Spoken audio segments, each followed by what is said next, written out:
الحمدللہ وحدہ والصلاة والسلام علی من لا نبی بعدہ اما بعد فاعوذ باللہ السمیع العلیم من الشیطان الرجیم۔ ایک دوست نے پوچھا ہے، کیا عورت اپنی عزت بچانے کے لیے خودکشی کر سکتی ہے؟ اگر عورت اپنی عزت کے دفاع میں لڑتے ہوئے اپنی جان سے ہاتھ دھو بیٹھے تو وہ یقیناً اللہ تعالیٰ کے ہاں اجر کی مستحق ہوگی، لیکن اگر وہ خود جان بوجھ کر اپنی جان لے لے یعنی کہ خودکشی کر لے تو یہ بذات خود ایک کبیرہ گناہ ہے جس کی اسلام میں کوئی اجازت نہیں ہے۔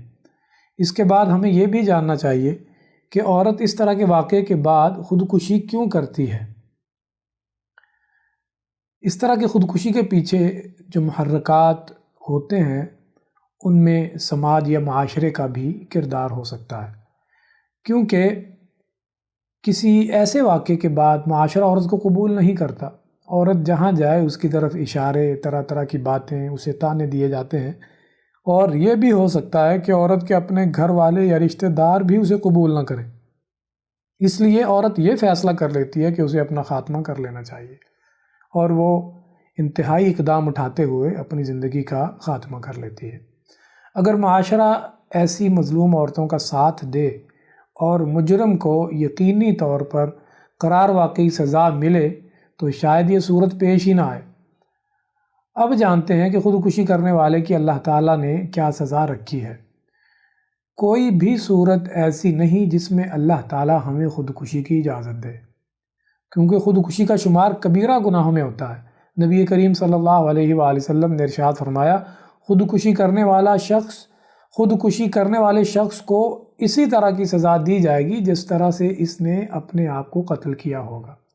ابو ہریرہ رضی اللہ تعالیٰ عنہ بیان کرتے ہیں، نبی صلی اللہ علیہ وآلہ وسلم نے ارشاد فرمایا، جس نے اپنے آپ کو کسی پہاڑ یا بلند جگہ سے گرا کر قتل کیا ہوگا وہ جہنم کی آگ میں ہمیشہ کے لیے گرتا رہے گا، اور جس نے زہر پی کر اپنی زندگی کا خاتمہ کیا ہوگا وہ جہنم میں ہمیشہ زہر ہی پیتا رہے گا، اور جس نے کسی لوہے کے ہتھیار کے ساتھ اپنے آپ کو قتل کیا ہوگا اسے جہنم میں اسی طرح کا ہتھیار دیا جائے گا جس سے وہ اپنے آپ کو قتل کرتا رہے گا۔ اسی طرح جندب بن عبداللہ رضی اللہ تعالی عنہما بیان کرتے ہیں کہ رسول اللہ صلی اللہ علیہ وآلہ وسلم نے ارشاد فرمایا، پہلے لوگوں میں ایک شخص تھا جو زخمی ہو گیا، اس نے سوچا کہ اس زخم سے جان چھڑانے کے لیے خودکشی کر لے۔ اس نے خنجر لے کر اپنا ہاتھ کاٹ لیا اور خون بہنے کی وجہ سے وہ مر گیا۔ تو اللہ تعالیٰ نے فرمایا، میرے بندے نے اپنی جان کے معاملے میں جلدی کی ہے، میں نے اس کے اوپر جنت حرام کر دی۔ تو بھائیو، خودکشی کرنے والوں کے ساتھ نبی کریم صلی اللہ علیہ وآلہ وسلم کا رویہ کیا تھا یہ بھی جانتے ہیں۔ نبی کریم صلی اللہ علیہ وآلہ وسلم خودکشی کرنے والے کی، چاہے وہ مرد ہو یا عورت، نہ تو اس کی نماز جنازہ پڑھتے تھے اور نہ ہی پڑھاتے تھے، البتہ دوسرے لوگوں کو اس کی نماز جنازہ پڑھنے سے منع نہیں کرتے تھے۔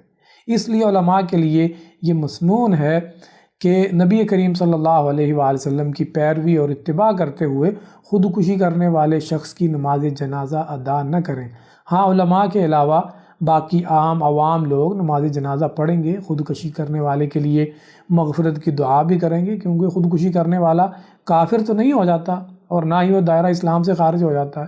ہاں، اس نے کبیرہ گناہ کا ارتکاب کیا اور وہ اللہ تعالیٰ کی مشیت پر ہے، اللہ تعالیٰ چاہے تو اسے معاف کر دے اور اگر چاہے تو اسے عذاب دے۔ اس لیے ہمیں خودکشی کرنے والے کے لیے دعا کرنے میں کسی قسم کی سستی اور کاہلی سے کام نہیں لینا چاہیے، بلکہ اس کے لیے پورے اخلاص کے ساتھ مغفرت اور رحمت کی دعا کرنی چاہیے۔ ہو سکتا ہے کہ یہ دعا اس کی مغفرت اور بخشش کا سبب بن جائے۔